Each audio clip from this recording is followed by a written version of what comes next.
Revathi ma'am, are you able to hear me? Yes, Principal, I can hear you and see you as well. How are you now? I am doing much better, ma'am. Good evening. How are you doing? I'm fine. I was really feeling bad for you the other day. Well, what to do? We are staying in difficult times, unfortunately. And you don't know where it comes from, and so I hope you've all recovered. But it takes a little longer time actually because you feel the weakness. Absolutely. So actually, ma'am, thankfully for us, what happened is our entire health, everybody tested positive. Thankfully, we are still okay. But for them, just arranging hospitals, etc., you know how bad it is in Delhi. That's right. But I'm really looking forward to our conversation today. Oh yes, even I too. I think I'm going to be more impromptu than anything else, so that would be different.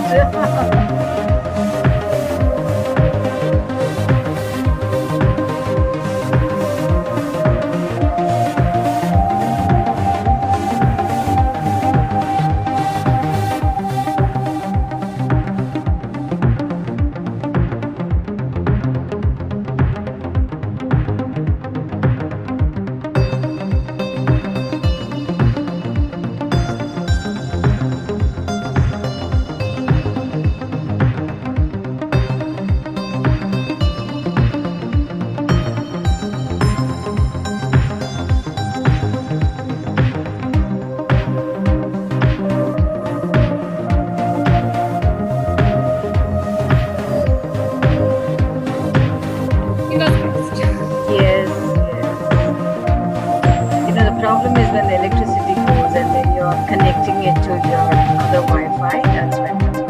Absolutely. We've been struggling with it now for a year. Absolutely. And sometimes it's so unexpected, like otherwise I have, a good Wi-Fi and things like that. I've never had a problem. But sometimes it just crashes. It's like that. Absolutely. And like this year, just going to and it's Murphy's law, all the time. So we have all our attendees who are joining in and requesting everybody who's joining in to our YouTube live as well as for joining us in the session.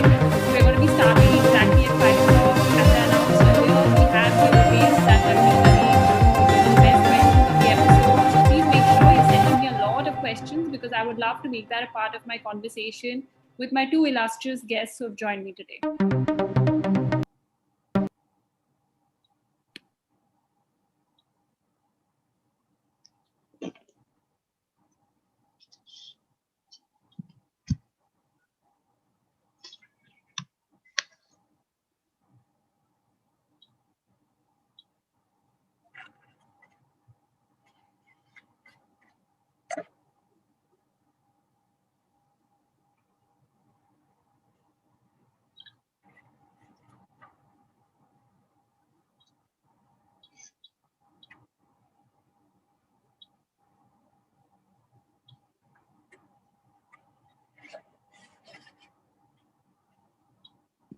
A very warm welcome to everybody who's joining us. We're going to begin in the next 3 minutes. Hope everybody's doing well and keeping safe.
A very good evening to one and all present, and welcome to a brand new episode of View TV by Vijay Bhumi. This is a series that we call Educators Speak, where we are joined by eminent educators on a weekly basis and where we talk about trending topics in the field of education and the future of education. Today, in fact, we have gathered here today to discuss a rather important topic, keeping in light of the circumstances that we are in today. Before I go on to talk a little bit about the topic that we have curated and the session that we have curated for you today, I would first like to introduce both my illustrious guests today, and it's such a lovely honor to be on an all women panel, and especially with two women who are truly leaders in the field of education. First and foremost, I'm joined by Ms. Revathi Srinivasan. She's the Director Education at Singhania Schools and the Principal of Srimati Sulochanadevi Singhania School at Thane in Bombay. Thank you very much, ma'am, for taking out the time and joining us today. It's really an honor and privilege to be with you and to be chatting with you this evening. Thank you, Kritika. It's indeed my pleasure to be here. And I think we're going to have a wonderful conversation. I'm really looking forward to it. We are also joined by Suchita ma'am, who is the principal of the Podar International School in Mumbai and also the head of the Cambridge Assessment and International Education. I must tell you, both the women joining me today, both their institutions, apart from being leaders in the field of education, both institutions are extremely leading educational institutions of the country today, and both are flourishing under the aegis of their leadership. Thank you very much, Suchita ma'am, for joining us this evening. It's really been something I've been looking forward to, having both of you on this panel to discuss this very important topic. Thank you very so much, Kritika. Thank you.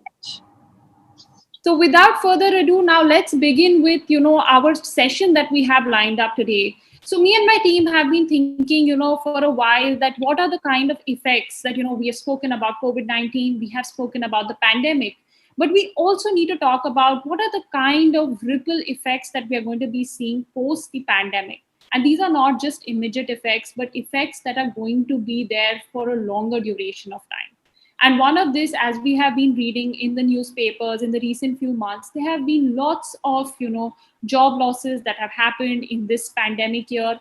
Along with that, a lot of businesses have not flourished. The economy, it has taken a downturn, which basically means that the larger population is going through a severe time of financial distress. So while we are talking about this, since we have created a platform here where we talk about topics related to education, I think it's important to talk about the fact that because of the financial distress, there is a serious threat about topics related to the education of a lot of youngsters out there. Obviously, with financial distress would mean that parents will have to think twice about the amount of money that they're putting into their education of their children. And this is exactly what we're going to be talking about today, that how do we make education more affordable? And this is not really just from the students' perspective, but also for schools, because this has been an extremely difficult time for schools. Fees has not been coming in because, like I said, there are financial hardships that students have been going through, parents have been going through.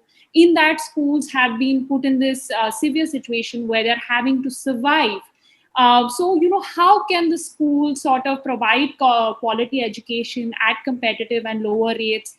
That is one part of the issue. And the second part of the issue is how can we really make education more accessible to the larger population, which is facing the wrath of the COVID-19 pandemic? With that, I would now want to give the floor to both my lovely panelists who have joined me today. All my audience members who have joined me today, hope you're all doing well, keeping safe. We like to make this conversation very engaging. So please make sure you're sending us a lot of questions. There are going to be giveaways. So make sure you send us your questions. I'm going to include it in my conversation with my panelists. So let's begin with the conversation. So first, if we may start with you, Revathi ma'am. First, let's really understand the core of the issue, that why is it so important that today, or even generally, to even have a conversation about, why make education affordable? So very good evening, viewers. And I think we are discussing a point which is very close to us. It is a very sensitive topic because as much as, and in a way, I would say it's a tightrope walking for a school head, because when you look at both the sides, one has to take the reality into account. And the second, on the other hand, you have to, understand how are we going to look at the future of education. First of all, my answer to this question as to why we need to make education affordable is the fact that education gives us a purpose in life. Without a purpose in life, we don't have a vision to do what next. It makes our life a lot more meaningful when we have education. And then we come to this point of affordability. Today, unfortunately, we have reached a point where we are seeing around us in the society where parents are losing jobs. And I'm talking in terms of education, not just school education, but even higher education, Absolutely. because everything is getting expensive. But so that is the reason why I feel that there cannot be a ballpoint figure that says this is an affordable value, because each one goes through their own highs and lows.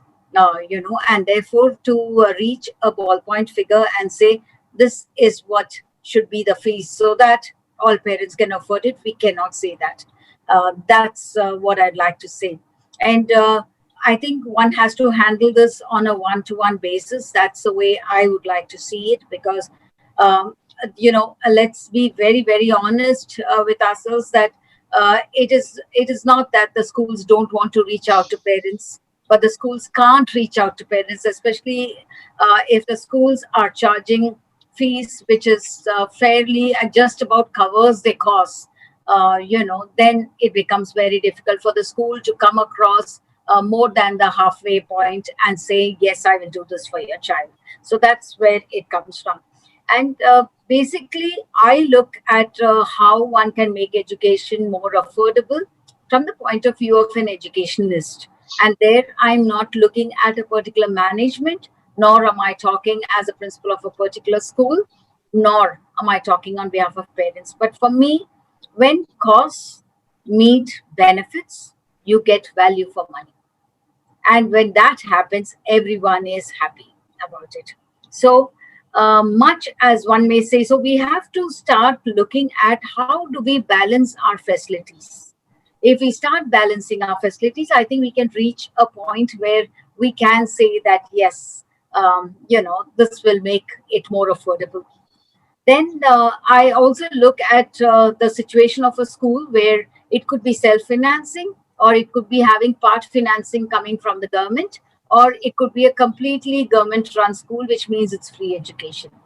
And one cannot compare the three. You cannot compare both, because as you compare both, you will realize that the facilities that a school may offer are all varied. So we cannot again put a blanket platform and say every school has to halve its fees or reduce it by 25%. That's seeing it only on one side of the story. That's not fair either. So I think what we really need to say, I agree, education always has to be affordable, and it is not the responsibility of only the government to take care of it. Private sectors have to step in, and they will have to do it. At the same time, it's not about giving everything free or giving it at nominal cost, because the schools too have to run. And when there is a certain standard that you need to maintain, whether it is, and today, if you see the costs, whether it's hygiene, whether it's safety, all of these are primary things that you need to spend on. And there are no subsidies coming to educational institutions for anything, be it your electricity, be it your water, taxes, property taxes. There is just absolutely no, any kind of a rebate on it, because you are in educational institutions. Then how do you think that the schools will survive? Why do you think that investors would want to invest in a school? Why do you think corporates will want to start a school? Because it's not just about investing. It is about making the institution self-sustainable. And if it is not sustainable and it cannot run its own finances, then I'm sorry, the school is not doing well. That's how I'd like to see the school. The school has to stand on its own. It has to have its own funding, and not depend upon the management for any kind of this. They can only build the school. They can only give you the land. After that, the school has to run. And for that, you need money. So but it is very necessary to come to a particular point of intersection where you are matching the benefits with the costs. Absolutely. I think those are some very thought-provoking, responses that you have shared with us there. I think, ma'am, I totally agree with you on this fact. I mean, the thumb rule has to be that the cost needs to meet the benefits, and that is the way we need to look at the fee. And it's not a one-size-fits-all sort of a principle that can work. And I think another very important issue that's been flagged off here is the fact that actually educational institutions don't have any subsidies. So then again, at the end of the day, even the school has to be able to, generate enough finances to be able to run the school, to be able to pay salaries, to give facilities, like even basic facilities. So I think those are some very excellent points made there. Suchita ma'am, I would like to hear from you from an educator's perspective, also from a parent's perspective and a student's perspective. Why is it so important to make it affordable, and what is this dilemma that you have seen in your vast experience that students face, parents face, then the problems of the school, the management, the administration? So if we could hear your view on this. Thanks, Kritika. Kritika, somewhere to start with, I do believe since we are a country with a homogeneous kind of crowd where you have people from various strata. So at the end of the day, if we don't provide affordable education to the common man, it's going to be where you're not going to get the best of the brains for your country. So somewhere down the line, starting from the primary levels to the higher secondary levels to the technical colleges and the professional colleges, I feel if we do not cater to the crowd which cannot afford it, somewhere down the line there will be a brain drain from our country. There will be a time where we won't get the best of resources. In fact, a college like IIT today is charging nearly 11 lakhs for 4 years. So that is very thought provoking because that gets the cream of the society, the best of the students. So if we are looking that kind of fees, where do I expect a common man, a rickshaw puller, or housemaid, or somebody to provide that kind of money and afford education for the children? So as Revathi ma'am said, yes, there is schools of different levels, colleges of different levels. But at the end of the day, there has to be a lot of restructuring of the entire educational scenario where you have to have colleges and schools pertaining to the level and the income group of the person. It's very important that the socio-economic income of a person has to be looked into. See, largely we will accept the fact that RTE has tried its best to bring in this kind of a scenario where you have 25% seats reserved in all private schools for these children from the this socio-economic background, the underprivileged. But let us see, when it comes to practicality, Kritika, it has not worked at all. I am a Cambridge school today, and I have 25% students belonging from the socioeconomic background, which is underprivileged. And these are children today. Let me tell you, when these online classes are going on, there is not one child who is there on that online class. My teachers have been trying to ring up every day. They try to reach out to the parents. The parents categorically mention, हम गांव गए हुए हैं, अभी हम नहीं आ सकते, बच्चे यहाँ पे हमें मिलता नहीं है. So if this is what we are looking at, what I would like to say is we have tried our best, but there has been no thought process behind what we have tried to achieve. So that is what is my bone of contention here is, if we are putting policies ahead for affordable education in India, let us give it a deep thought on how we do it, not just for the paper that we have something and we come up with it. Why can't we have the best of government resources? My husband was in the army. My own children have studied in Kendriya Vidyalayas. Let me tell you, some of the Kendriya Vidyalayas have amazing facilities, amazing staff with that kind of fee structure. So it can be provided. It is not that it cannot be provided, but somewhere down the line, that effort is lacking. That kind of a mindset is lacking from our legislation. That's what I primarily feel. No, I think, ma'am, you're absolutely right there, because this is something that has been extensively written all over in media about the RT, and the fact that we have introduced this reservation for students from from socially disadvantaged communities and sections of society. But the question really is that how beneficial is it for them? I mean, that's what we need to even answer today, right? No, And and even psychologically, Kritika, I somewhere feel, you won't believe it. My annual day comes, okay, whatever charges are taken, somehow they pay, and each of them, any event, they buy a new dress. I feel sorry for them, frankly speaking. I would like to tell them that it's not required. We just want the children presentable there. But see, they feel out of place in that entire scenario, and they're bound to do it. So what are we justifying to ourselves? And then on top of that, the bigger point is, it is only till grade 8. What about that? What happens later? We neither have kept them fit enough to join our kind of a scenario, neither could they go back to maybe their government schools or that kind of outlets. So we correct. need to give it a deep thought.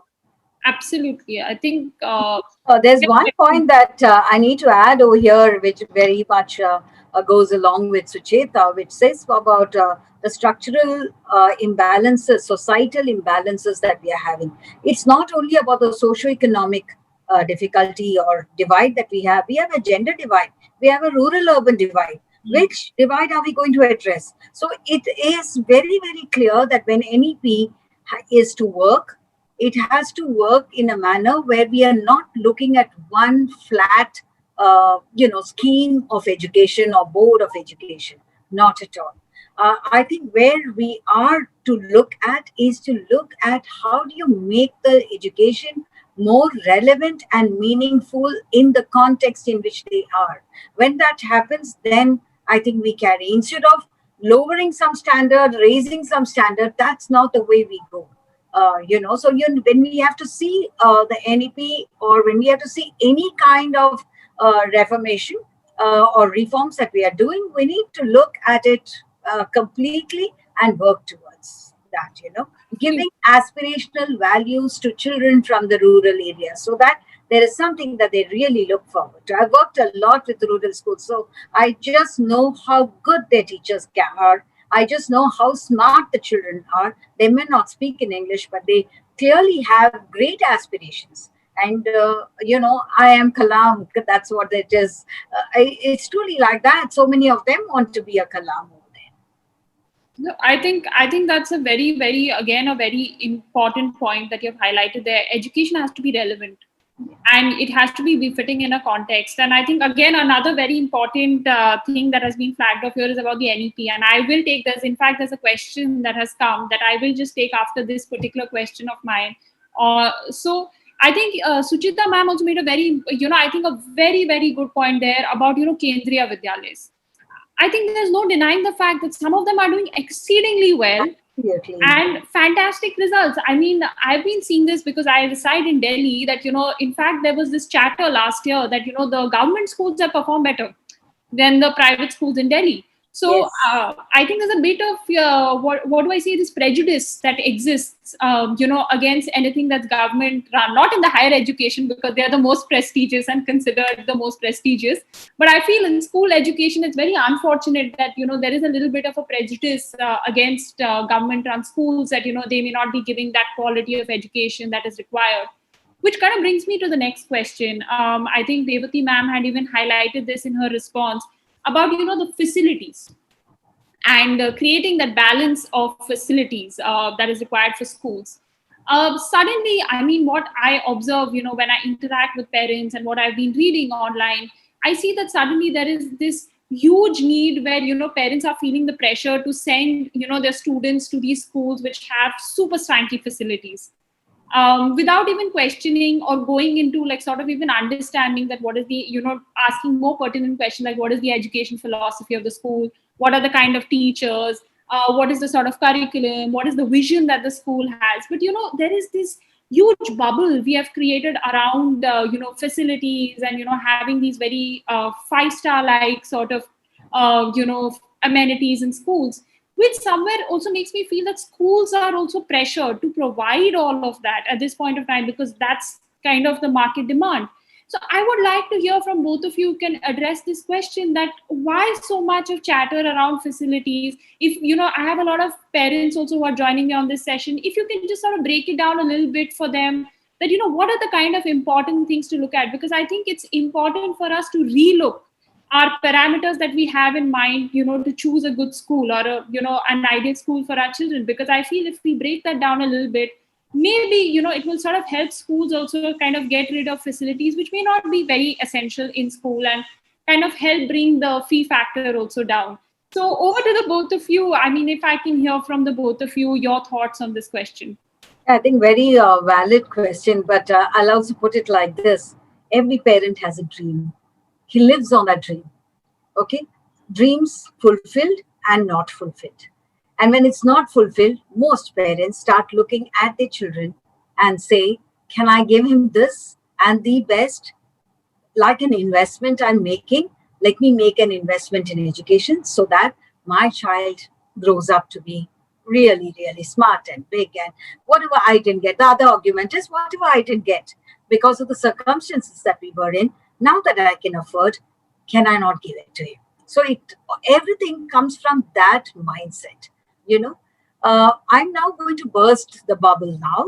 And if you are feeling a little uncomfortable, I'm happy I've made you uncomfortable. And dear parents, because that's what is important. That's what's going to make you think and say, what is it that you want? And I come from a school, I had a school of 7,000 kids. And almost 19% of my children are first generation learners. And parents are literally Anguta chaps.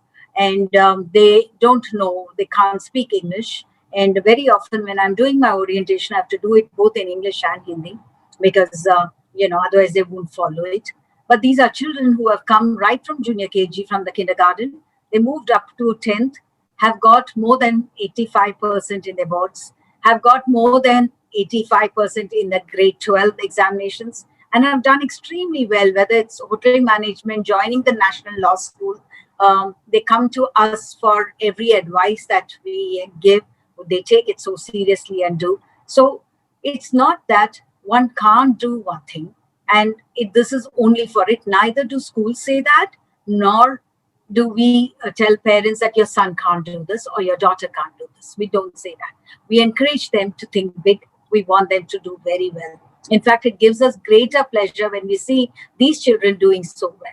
Having said that, let me just say this, that this bubble that parents have has to burst. The bubble in which you are in. You think that, it is to keep up with the Jonases. If you are in that mindset, my neighbor's son goes here, so mujhe bhi wahi bhejna hai. When you start seeing that, then that's where the problem comes. Where does the problem come next? When mere neighbor ko 90% mila, my son is at the same level or my daughter is at the same level of thinking as he is, so mere bachche ko bhi 90% milna hai.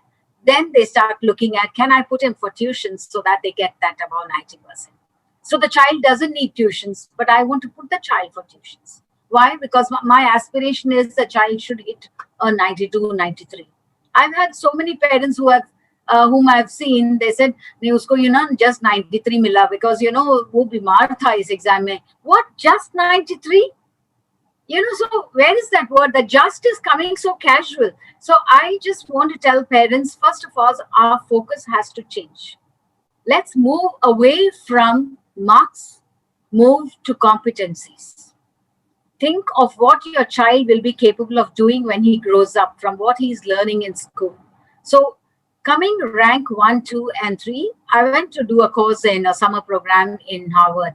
And I got to meet a lot of the professors and deans of most of the best of the colleges in the United States.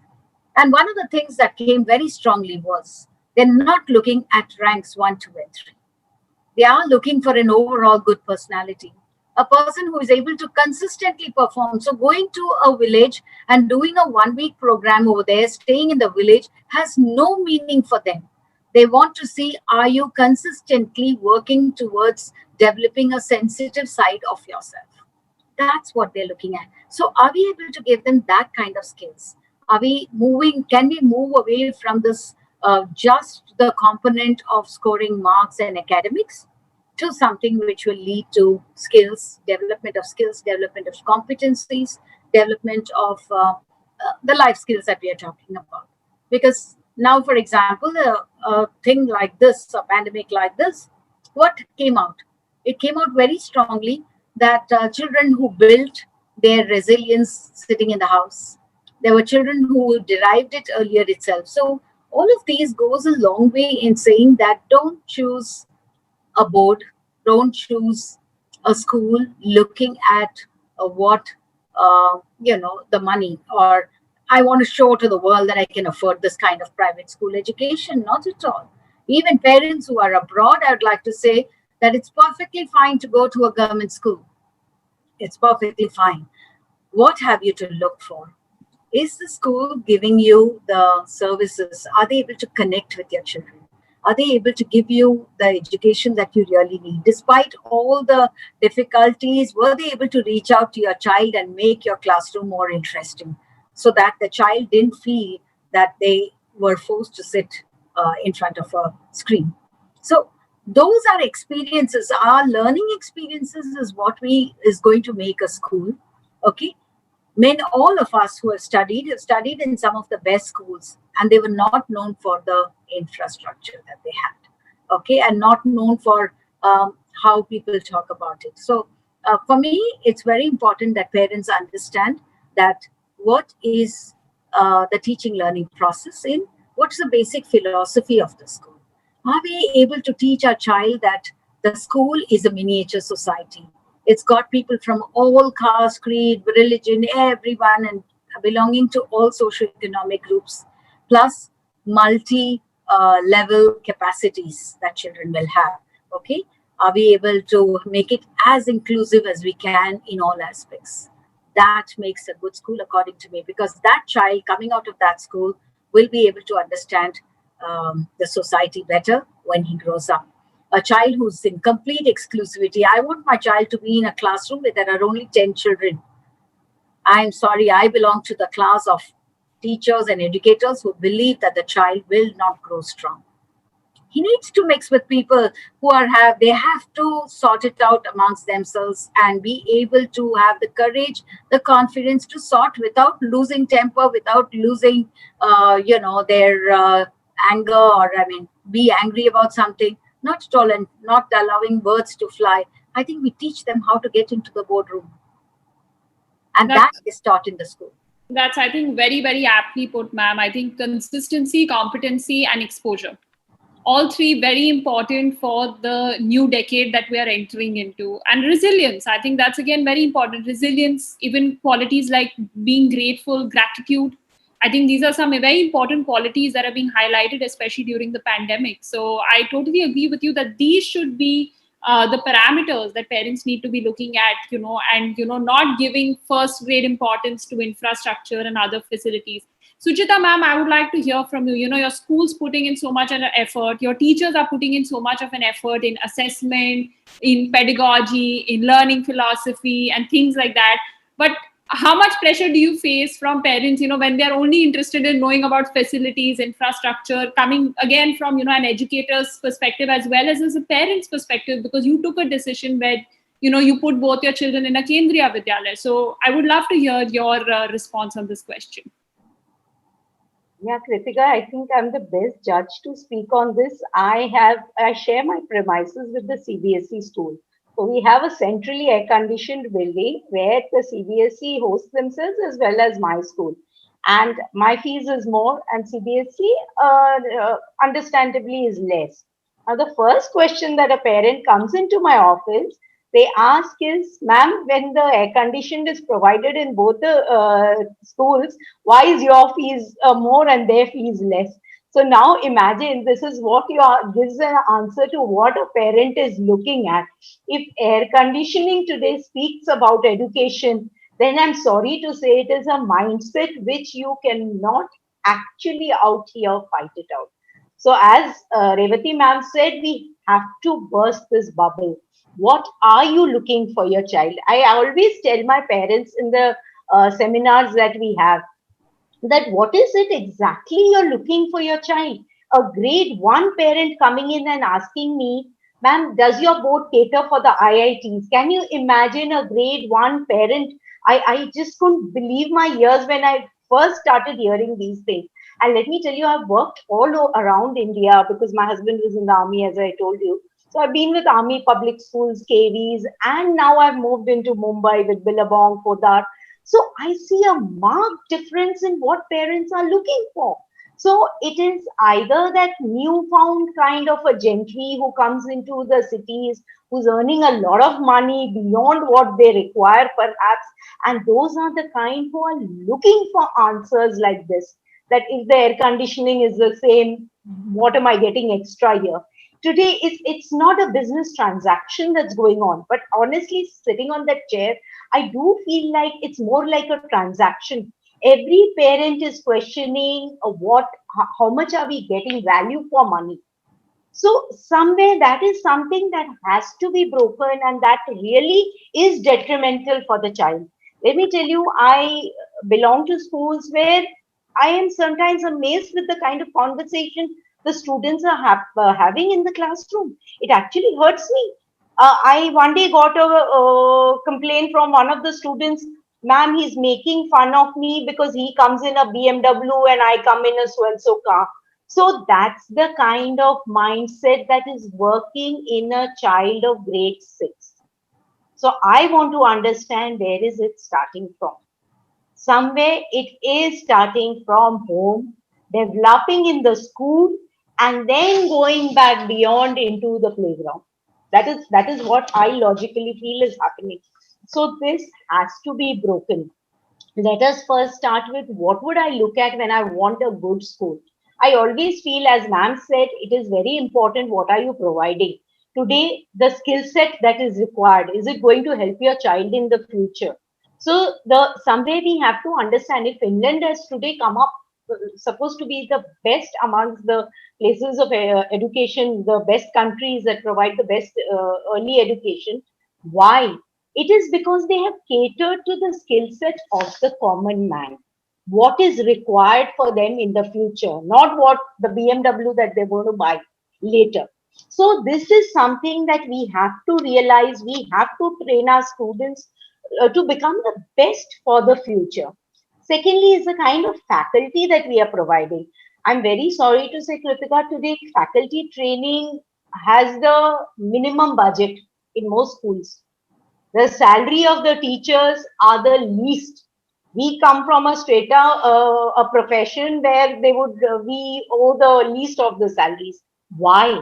If I want the best brains, I want that every time I see a LinkedIn comment, I often see comments below, we should not look at the salary. It is for the passion that you are here in this profession. Why? Only an education is for passion, and rest everybody is looking for salaries around the world. So if you want the best in your kind of institution, I feel you need to provide and cultivate that kind of a culture. That is what I largely feel. I think that's again a very good point. I think, this, it's very unfortunate that somehow in India we assume that because you're in education, you're in social service. Come on, that's not the way you must look at it, right? Because at the end of the day, I think this is something you even, made a very good and strong case for it, in your earlier response. The fact is you have to attract the best of the talent because you're nurturing the future generation of the country. And if you want to do that, obviously it has to be financially lucrative as well, because everybody wants to grow. Everybody wants to grow in their career, their profession. People have family obligations. So it's absolutely important. And I think even the point about faculty development, while there is at least some chatter about it in higher educational institutions, whenever I interact with school educators, I feel like the kind of focus that is required is missing. People are not talking about faculty development programs for school educators. We're not talking about it enough. Even about competency and skill sets. I mean, this pandemic is totally going to change, the workforce, the job roles of the future, because, technology is permeating so much in our life, which clearly means that, there is going to be a huge overall that is going to happen in the education system, along with the NEP, which is going to be triggered by this pandemic. Right? So those are the central questions I think parents must be, looking at, and must be trying to find an answer to, and get into a dialogue with schools to figure out that if the school is the perfect fit for their child or not. And I think last and most importantly, I think parents must also make sure that they look at their children as individuals and see what kind of a school setup will work for them, because every child is unique. Just because your neighbor is sending their child to some school, that doesn't mean that, it might be the best school in the city, but it may not work for your child. Maybe that board may not work for their child, or maybe just the learning approach may not work for their child. So I really urge all our parents and educators joining us today, please don't follow the one size fits all approach. I mean, we have to make education a little more personalized for students, for them to get the benefit out of it. There was one question that I would love to take right now, because we have spoken about the problems. Let's try to unpack if there is a solution to this. One of our audience members very correctly asked us this question: that by any chance, do we think that the new or national education policy that we passed last year is actually going to be an answer for India on the question of accessibility and affordability of education? So I would like to open the floor to both my panelists. Do you think that the NEP in any way is going to serve to this particular cause of education? Yes, I see the NEP as a very progressive policy because it involves a restructuring of the education system, not just the school system, but also the higher education. Therefore, I see that there is some element of hope in which it is going to be carried out. There are certain aspects of it of the NEP, which is going to be rethought, and therefore the whole structure can get redesigned. One of that talks about resources and shared resources. So if that really is planned well, worked out well, I think we will find a solution. But like the RT, it's not something. I'll tell you why RT didn't get the success that it should have got. Because in principle, I think RT was a good policy, but it didn't receive the success. The reason was it was just rolled out just like that. There has to be serious planning. There has to be discussions at the educator level, that is at the educationalist level, the school leaders level. Ask them how they can, because we are people with hands-on experiences. Sitting, administratively, it's very easy to roll out a policy. Even in our own schools, and I'm sure that Suchita will agree with me, how often before we take a call, we call in teachers, representatives with whom we discuss, will this be feasible? Can we cut this examination instead of having 4? Shall we just have 2? Shall we increase it to 3? Things like that. Why do we have the discussion? Not because I can't take the call. It's because we need to get everybody's involvement. And you never know where the best ideas come from. It could be from that remote village where a teacher who teaches in the vernacular system is giving the best of the answers. Okay, and finding a solution to the problem. So I think this is what we have to look at. And I think there is hope, provided we work on it very systematically, and we have to work it systemically. Let it not be something that's going to breathe down our necks. And, if it's going to be a system where the policy is all about having powers in one area and then saying the school must do this, school must do that, that won't work at all. Education is a field that is very progressive. It's dynamic. It needs to keep moving. It cannot wait for everyone to come in. But what we can do is schools can adopt other schools and take them along with them in their journey. And when you do that, the other schools also will raise their bar. And I'm speaking from personal experiences. Absolutely, ma'am. I think collaboration is key. I mean, we need to sort of blow this steam that, there has to be competition among schools. Rather, we are all here for a common objective and a common goal. Absolutely. Creating a great future generation for the country. And it would be really nice if we all can work together, share our resources, pool our resources together, because at the end of the day, that's what's going to help us reach that common objective. Suchita ma'am, over to you. Do you think NEP holds the key to our problems? Undoubtedly, the NEP has been formulated very well, very detailed structure. It recognizes equitable and inclusive education, that is, learning for all. But as Revathi ma'am said, now the practicality of the entire rolling out of the whole NEP has to be watched. First and foremost, the only doubt that lies in my mind, because see, I look into an international curriculum.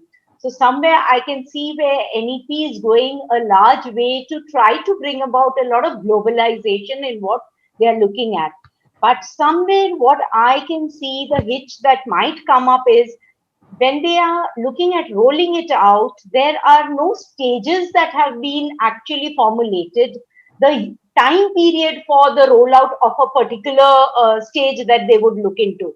It's like an entire document that mentions that we need to get started. Let's just roll it out. But that is something which I feel, as Revathi man said, a lot of thought process has to go on with the stakeholders, because that is important. Today, you and me are into this field. Until and unless somebody sitting there does not get back to us, see, it is very easy, as I always say, it's very easy to develop a curriculum sitting in the four walls. But to implement that curriculum in the classroom is a different ballgame altogether. So similarly, to implement the NEP 2020 into an educational institution is going to be very different in the practical point of view. So if this can be taken care of, it is going to work very well, because in ethos, it is a wonderful document, undoubted.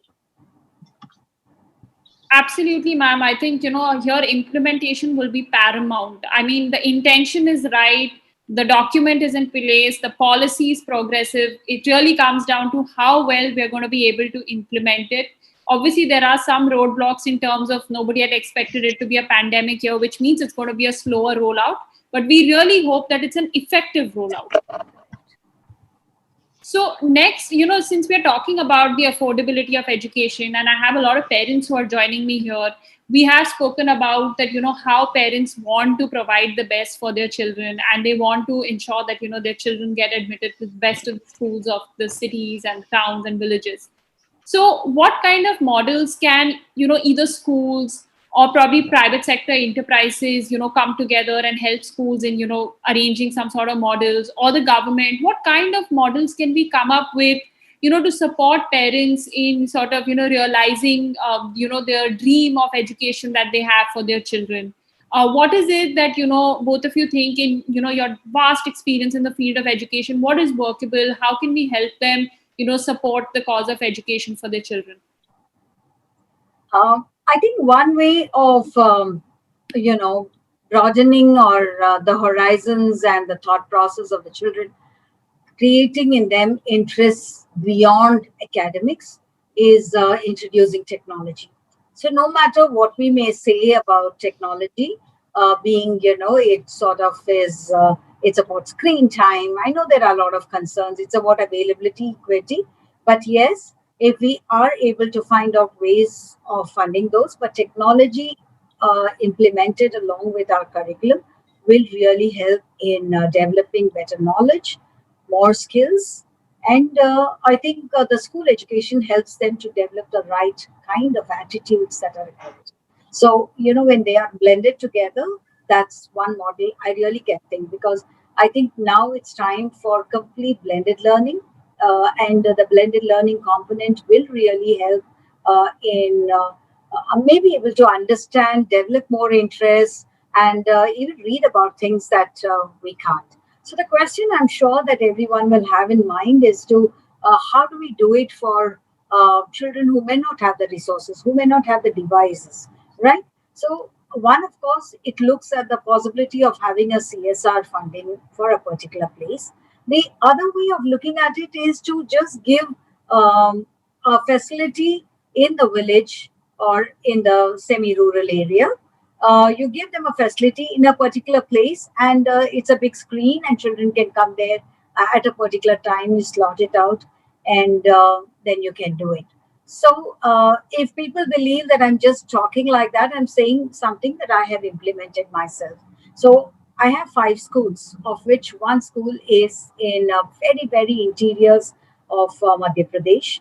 And when we go there, the problem for them is that almost 80% of the children didn't even have a mobile phone. So what we decided was, instead of them having a long gap, and that school has a CBSE curriculum.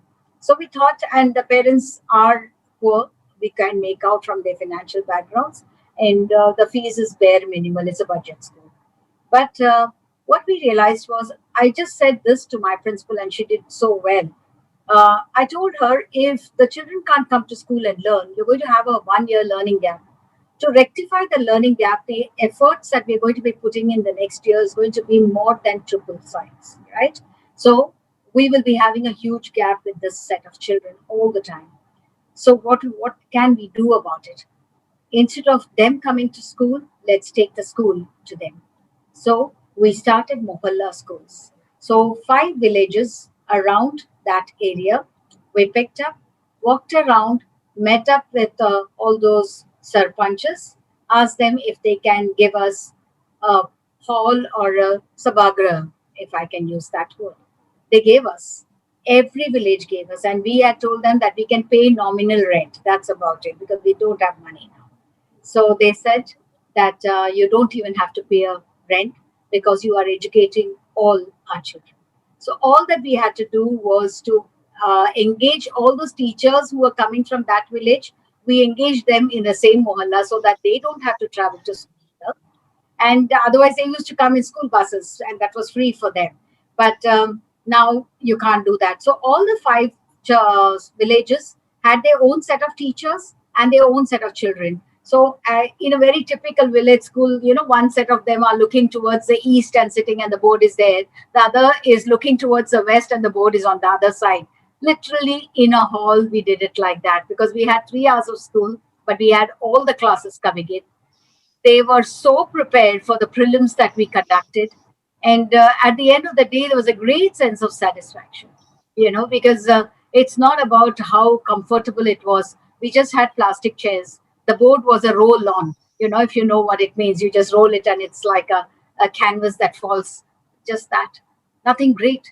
Okay, we didn't use technology, but it still worked. So when there are places where it won't work, try out these. Just go right down to the grassroots level. Just make it more practical. If my baby, when I'm having a little baby and I'm not able to teach that baby something, what do? We go around explaining it to the absolute basic element, right? We will take 100 things and come, put it in front of the baby and say, now this is it. This is the cat. This is the cat. This is how we do it. So the same way we have to get on, right, with our hands dirty, complete experiential component. So for me, NEP is just that. How do you make it more meaningful to the child? That's what is NEP.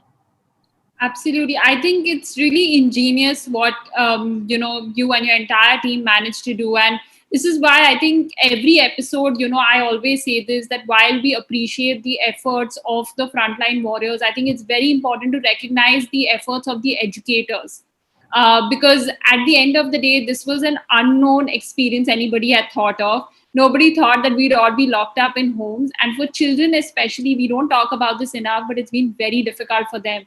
And teachers and schools have played such an important role to just keep the motivation going. Because I have spoken to a lot of parents who have told me that, now after going through 1 year of online schooling, they actually understand all that effort that teachers and the school administration puts in, educating their children. And there's so much respect. And that's exactly why I feel that, it's really amazing to see what all of you have been doing during this time to ensure that the cause of education is served.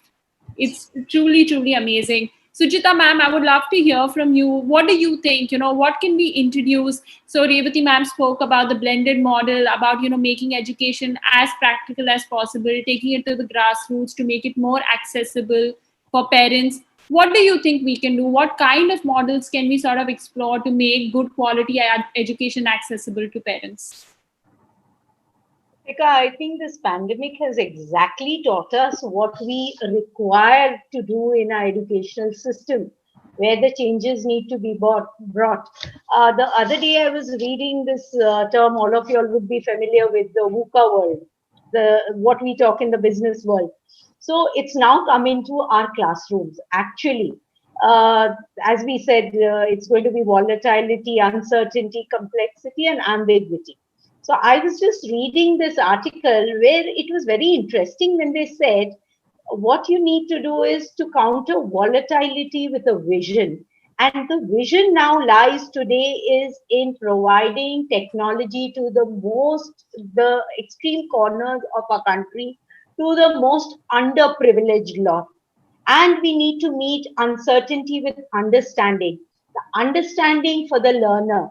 This is the first thing that I told I have to look into the time we started with online classes. I told my teachers the first thing is, because if you remember, we started exactly at the beginning of a new academic session. So there were a brand new set of teachers for every child. Grade one had never seen their teachers ever in their lives. In fact, I really I'm amazed with the way the grade one has taken up. Correct.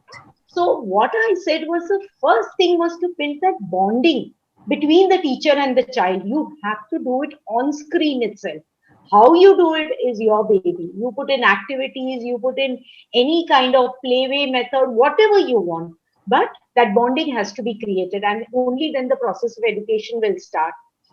Next week, what I came across was coming up complexities with clarity. So the clarity of our vision, what did we want? We actually wanted those 4 hours to be constructive. And that was something that was majorly our effort, the teacher's effort, the management's effort to make it to the maximum. In fact, I was just reading an article, when you can have online education, you can even have a small video on an online platform which could have subtitles. Why should those subtitles be there? Only if you realize a deaf person needs it, somebody who doesn't have a non-English speaking background, the person needs it there. So these are thoughts that would go into making such a production for an online platform. So these are things that we largely looked into. And second was fighting ambiguity. Lastly was ambiguity with agility. And that was something which was amazing with the teaching staff. I think after the medical fraternity, as you said, the COVID warriors, the teachers have made a mammoth experience and difference in the educational field. And this was something I totally agree with Revathi ma'am when she says a hybrid model is something that can be looked at in the future for the educational ways. In fact, years back, I had enrolled into a program with IGNU. Those days, I think I'm talking about some 15 years back. And actually, Kritika, I was amazed with their program even at that time. I don't know, IGNU hasn't been that successful, but the way, the kind of study material they had, and contact programs at the end of the week in a local college with a professor, where we would submit our assignments. So, I really found that so interesting. So there was that, even that social background that was there, where you came through with your contact program, as well as the reading material was extensively provided. So the entire educational process could go on comfortably.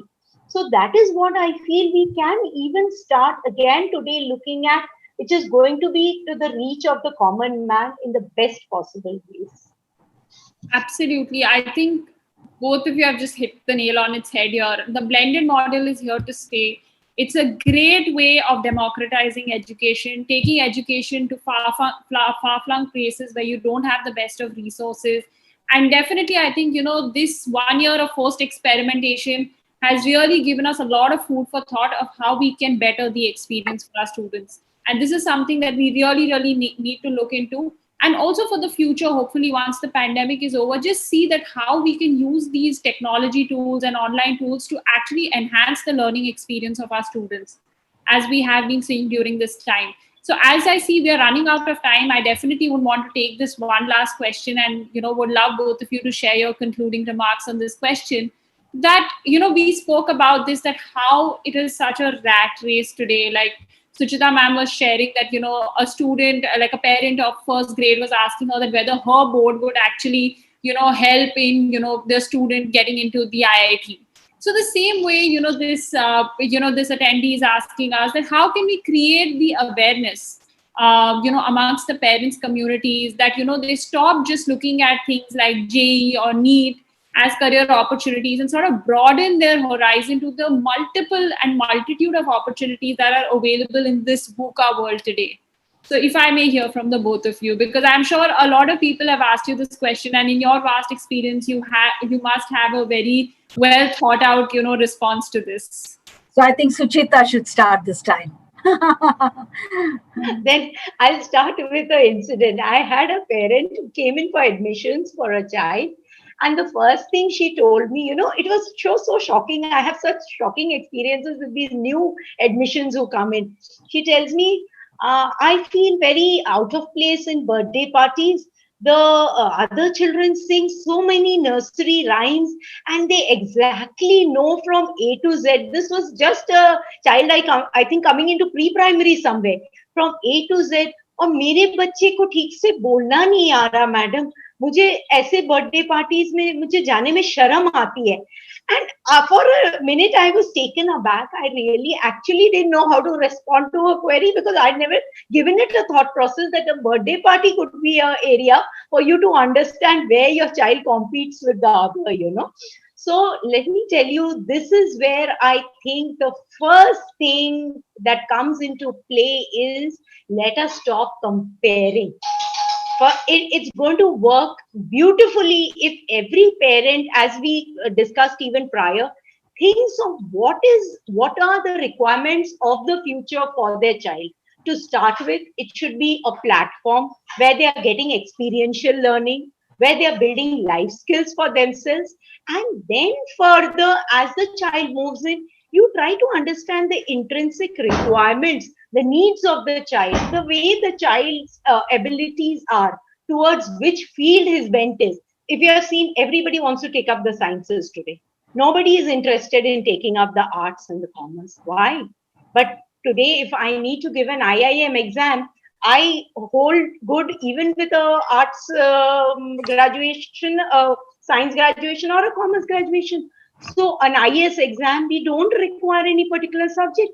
So why is this kind of fascination and fancy there from the younger years? It is because parents have built a mindset amongst themselves, thinking that this is what is going to promote the best for their child. And let's get off that mindset. Let's look at the acumen of the child. Absolutely. I think looking at the individual personality of the child is key. Let the child take the decision. I think as parents and teachers, our job is, to just open up the opportunities for them and then let them discover themselves, let them explore. Revathi ma'am, from your experience, how do we, break this cloud that exists in the mind of parents? How do we sensitize them? So let me just start very philosophically by saying we have two choices in our life: to do something or not to do. Okay. So if parents, you've decided that yes, you need to open up newer vistas for your child, just go about it without bothering what your neighbor wants his or her son or daughter to do. That's important. So you are independent, looking at your child, the kind of innate talent that is there in the child. Look at that. Look at the facilities that the school or whatever environment around must have provided. And at some point of time, when I draw, if I plot them on an X and Y axis, the point they will meet, the lines will meet. Okay, that means my innate talent will meet the opportunities or the talent that I've developed, acquired from the environment. So at that point of time, it is called the element, according to Sir Ken Robinson. And when you get that to that point of the element, you will find out that the child has actually brought out the best in him or her. I use him in a common gender. So I come to this point. First, we have a choice. Let's choose to do the right thing for a child, keeping his mind, his skills, his capabilities, his his desires, his aspirations, whatever.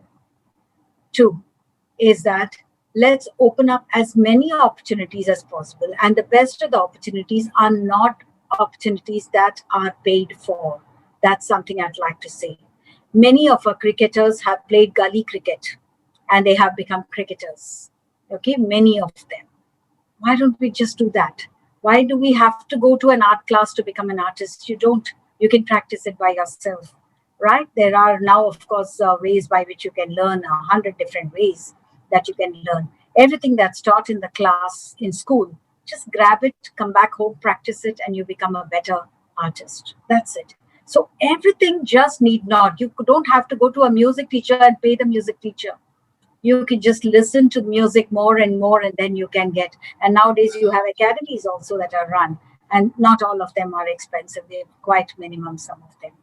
The second that I'd like to The third point that I'd like to say is that, remember, the world is changing very fast.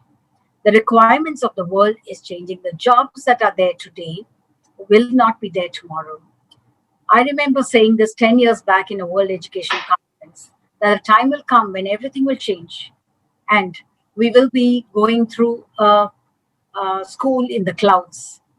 I said this 10 years back, and many people who had heard me then recalled when this pandemic came in. I said, well, I'm not responsible for anything. Okay, I just said that because I was anticipating this change that's going to happen. And I'm now predicting, I'm not that I'm just saying out of this thing, I'm saying out of interest in education and my passion for education that drives me to think differently, that jobs are not going to be in the engineering and the mathematics field or the science fields that we are looking at. It will be more into researches. It will be more into an offbeat this thing where perhaps it is not, it is more your creativity, your sensitivity, your reaching out ability to reach out to people, your communication skills that's going to be handy and will get you lots and lots of money if you are looking at that. Because today we have come to a time where people are dying of loneliness. People need company of people, other people, but they don't have because their sons and daughters are all working. So what happens? They'll invite youngsters to come and tell them a story for 1 hour and keep them engaged. Okay, just to share stories. So a storyteller who is 18 may be earning a lot of money. So these are the kind of jobs that's going to come in more, because you will find that a child who is growing up now will not be doing one job. He will not even change 6 jobs in his career. He will change 7 careers in a span of, say, 30 years that he's going to be working. That's the world that we are in. It's a complete VUCA world, as Suchita rightly said. It's a VUCA world, but it's very, very important for us to expose our children to that. Allow them to fall. It's perfectly all right. Don't cuddle them and say, oh, my dear, you have got hurt. Let them fall. If they are not able to defend themselves in a fight, it's perfectly all right. They will learn it. If the teacher tells him that he did not submit and therefore you're not going to get any marks, let him not come back pleading with you, asking you to write to the teacher saying that he was unwell and that's why he could not submit. Just don't do it for them. I know parents, I'm also a parent, so I can tell you that it's not that you're being harsh. You're making your child fit to face the world. That's the future. The future world is not going to be as sympathetic, as sensitive as it's going to be now. We have to develop sensitivities in our children. We have to make them a better human being. As I always say, पढ़ लिख कर ज्ञानी बनने से पहले इंसान बनो. And I think that would be the message that I'd leave for parents. So please concentrate a lot on value systems. Your values and the school's values have to be in sync with each other so that the child doesn't see the discrepancy at all. And then he's able to go in a path that he can choose. Give him the courage to face every challenge and also take on a new path without wondering, is this going to be my Eden of bliss? Thank you. Beautifully put, ma'am. Very beautifully put. I think I totally, and I think everybody, even who's joined the episode, is totally agreeing with your sentiment that we have to just, basically leave them and let them make their own mistakes, let them fall, let them learn. But when they need us, we should be there to hold their hand, but not to, cajole them unnecessarily, because that's not going to take them anywhere. I mean, we are there today, maybe we are not there tomorrow. So they need to be prepared to be able to face the big bad world. And secondly, I think you're absolutely right when you say that, longevity is now going to increase. So which means that people are going to get a chance to, take multiple career tracks in their life. So we need to make sure that the students that we are preparing today, they have skill sets that they're able to adapt and evolve very quickly to the changing times. I think it's really been such a wonderful conversation that I've had with the both of you, and there's so much that I have learned, and I think I will speak on behalf of my audience members here also. I'm sure each of them have also gone back with so much of food for thought to reflect on, to introspect on, and to implement in each of their settings. And I'm so thankful to the both of you for taking out the time and joining us this evening. It's truly been a very enlightening session. Thank you very much, Kritika, for inviting us. I think both of us enjoyed talking. I think we just spoke impromptu and it was straight from our hearts. So I'm sure that we tried to put ourselves in the shoes of our parents as well, and as well as from the teacher's point of view. But I salute all teachers across the world. They are truly edu warriors. Yeah.